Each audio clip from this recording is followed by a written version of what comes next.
이혼하면 재산 절반은 내 것. 이 대사 참 속 시원하죠. 하지만 내 이름으로 된 통장 하나, 집 한 채 없을 때 이건 정말 현실이 될 수 있는 이야기일까요? 수십 년을 한결같이 가사와 육아에만 전념해 온 시간들. 그 세월의 가치를 법은 과연 어떻게 계산해 줄까요? 오늘은 이 답답하고 막막한 질문에 대한 아주 현실적인 답을 찾아보겠습니다. 잠시 후 의사 남편을 상대로 재산의 70%를 인정받은 한 전업주부의 이야기도 들려드릴 겁니다. 그녀가 가졌던 비장의 무기는 과연 무엇이었을까요? 과거에는 이런 말이 있었습니다. 전업주부는 기여도를 많아야 33% 정도 인정받는다. 남편의 경제활동에 비해 아내의 가사 노동은 눈에 보이지 않는 그림자 노동으로 취급받던 시절의 이야기입니다. 하지만 시대가 변하면서 법원의 시각도 완전히 달라졌습니다. 최근 법원은 전업주부의 기여도를 매우 구체적이고 적극적으로 인정하고 있습니다. 한 법률정보원의 자료에 따르면 이제 법원은 전업주부의 자녀 양육, 가사 노동, 그리고 배우자에 대한 내조를 재산 형성과 유지에 없어서는 안 될 핵심적인 기여로 보고 있습니다. 놀라운 것은 일부 판결에서는 가사 노동의 경제적 가치를 월 250만 원으로 환산하여 기여도를 판단하기도 한다는 점입니다. 이것은 더 이상 가사 노동을 보이지 않는 희생이 아닌 명백한 경제활동으로 인정한다는 강력한 신호입니다. 평생을 공무원 남편의 뒷바라지에 바쳤던 60대 김정희 씨의 이야기가 있습니다. 남편이 퇴직하고 황혼 이혼에 이르렀을 때 그는 모든 재산이 자신의 공무원 월급으로 이룬 것이라며 아내의 몫을 인정하지 않았습니다. 그의 눈에 아내는 평생 집에서 돈 한 푼 벌어오지 않은 사람이었죠. 김정희 씨는 수십 년의 세월이 통째로 부정당하는 기분이었습니다. 하지만 법원의 판단은 달랐습니다. 40년이라는 아주 긴 혼인기간, 그리고 그 시간 동안 묵묵히 가정을 지키고 자녀를 키워낸 김정희 씨의 헌신을 종합적으로 인정한 것입니다. 결과적으로 소득이 전혀 없었던 김정희 씨의 기여도는 남편과 동등한 50%로 인정받았습니다. 김정희 씨의 사례는 우리에게 중요한 사실을 알려줍니다. 바로 혼인 기간, 이 재산 분할의 판도를 가르는 핵심적인 기준이 된다는 것입니다. 한 가족법학회의 자료에 따르면 혼인 기간이 20년을 넘어가는 부부의 경우 재산 분할 비율은 50%에서 59% 사이가 가장 많았다고 합니다. 즉 10년, 20년 이상 가정을 위해 헌신했다면 법원은 그 기여도를 밖에서 일한 배우자와 거의 동등하게 인정하는 것이 현재의 확고한 추세입니다. 여러분이라면 이 상황에서 어떤 선택을 하셨을 것 같나요? 그렇다면 50%가 한계일까요? 아닙니다. 최근 서울고등법원은 의사 남편과 이혼한 전업주부 박서연 씨에게 재산의 70%를 인정하는 그야말로 파격적인 판결을 내렸습니다. 남편이 모든 경제활동을 전담했고 사회적으로도 성공한 전문직이었는데 어떻게 이런 결과가 가능했을까요? 그 승패를 가른 결정적인 열쇠는 바로 특유재산에 대한 기여도를 입증해낸 것에 있었습니다.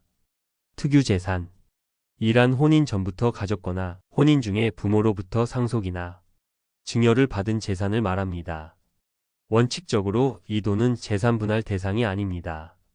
하지만 법원은 박서연 씨가 결혼 초 친정 부모님의 도움으로 전셋집을 마련했던 점, 그리고 그녀가 부모님께 물려받은 주식의 가치가 혼인 기간 동안 크게 불어난 점에 주목했습니다. 즉 박서연 씨가 가져온 그 종잣돈, 이 부부의 공동 재산을 형성하고 불리는데 결정적인 역할을 했다고 인정한 것입니다. 배우자가 그 재산을 지키고 늘리는데 힘을 보탰다면 더 이상 내 돈, 내 돈이 아닌 우리 돈으로 본다는 것이죠. 자, 지금까지 우리는 법원이 전업주부의 기여를 어떻게 바라보는지 두 가지 사례를 통해 살펴봤습니다. 하지만 지금부터가 진짜 중요합니다. 나의 권리를 아는 것과 그 권리를 지켜내는 것은 전혀 다른 문제이기 때문입니다. 이 사례들은 법원이 부부의 재산을 볼 때 누가 그 돈을 벌었는가 라는 표면적인 사실보다 두 사람이 어떻게 함께 그 재산을 형성하고 유지했는가 라는 본질을 본다는 것을 의미합니다.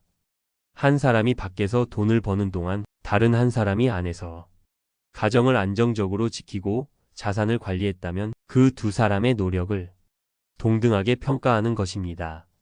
심지어 남편의 무관심과 가정의 소홀한 태도 속에서 꿋꿋이 가정을 지켜낸 아내의 기여도를 50%로 인정한 판례도 이러한 법원의 관점을 명확히 보여줍니다. 다만 나의 기여는 가만히 있는다고 해서 저절로 인정되지 않습니다. 입증. 바로 이 두 글자가 핵심입니다. 8년간 전업주부로 살았던 한 아내는 이혼 소송 과정에서 남편의 재산을 파악하기 위해 법원에 사실조회를 신청하고 본인의 기여를 논리적으로 주장하여 결국 60%라는 높은 기여도를 인정받았습니다. 막연하게 억울하다고 호소하는 것이 아니라 구체적인 증거와 논리로 나의 세월을 증명해야 합니다. 그렇다면 지금 당장 우리가 점검하고 준비해야 할 나의 기여에 대한 증거는 무엇이 있을까요? 체크리스트를 만들어 봤습니다. 첫째, 금융거래 기록입니다. 시부모님 병원비를 내드렸거나 자녀 학원비를 결제한 내역, 생활비를 관리하며 이체한 기록 등 가정을 위해 내 이름으로 지출한 모든 내역은 나의 기여를 보여주는 중요한 증거가 됩니다. 둘째, 부모님의 지원금 증빙입니다. 결혼 초 친정 부모님께 경제적 도움을 받았다면 그 돈이 어떻게 부부 공동재산이 기반이 되었는지 입증할 수 있도록 계좌 이체 내역이나 관련 서류를 반드시 확보해 두는 것이 좋습니다. 셋째, 재산 증식에 대한 노력의 흔적입니다. 아파트를 사거나 팔 때 부동산 정보를 알아보고 의사결정에 적극적으로 참여했던 과정, 주식 투자를 위해 공부했던 기록, 집안 인테리어를 위해 발품 팔며 비용을 아꼈던 내역 등 재산을 유지하고 증식시키기 위해 내가 쏟았던 모든 노력이 증거가 될 수 있습니다. 마지막으로 조금은 씁쓸하지만 상대방의 낭비에 대한 증거입니다. 만약 배우자의 무분별한 씀씀이나 투자 실패로 재산을 탕진하는 것을 막고 가계의 재정적 안정을 위해 내가 노력했다면 그 점 또한 나의 기여도를 높이는 중요한 근거가 될 수 있습니다. 그리고 많은 분들이 놓치는 정말 중요한 권리가 하나 더 있습니다. 바로 국민연금입니다. 이혼 시 배우자가 받는 노령연금 역시 분할해서 받을 수 있는 분할연금 제도가 있습니다.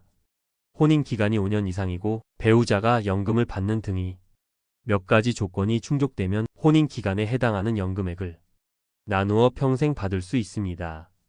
이것은 재산 분할과는 별개로 나의 노후를 지켜줄 아주 중요한 권리이니 절대 잊지 마시기 바랍니다. 재산 분할이라는 단어는 여전히 우리에게 차갑고 불편하게 들릴 수 있습니다. 마치 수십 년 함께한 세월을 돈으로 따지는 것 같아 씁쓸하게 느껴지기도 합니다. 하지만 수십 년의 청춘과 인생을 바쳐 함께 이룬 가정의 결실을 정당하게 나누는 것은 결코 탐욕이 아닙니다. 누구의 도움도 기대하기 힘든 불안정한 노후를 홀로 맞이해야 할지도 모르는 상황에서 이것은 나의 남은 인생을 위한 최소한의 생존을 위한 권리 주장입니다. 내 인생의 가치를 다른 누구도 아닌 나 스스로가 먼저 지켜내야 합니다. 오늘 제가 알려드린 내용들이 여러분의 소중한 권리를 지키는데 작은 등불이 되기를 진심으로 바랍니다.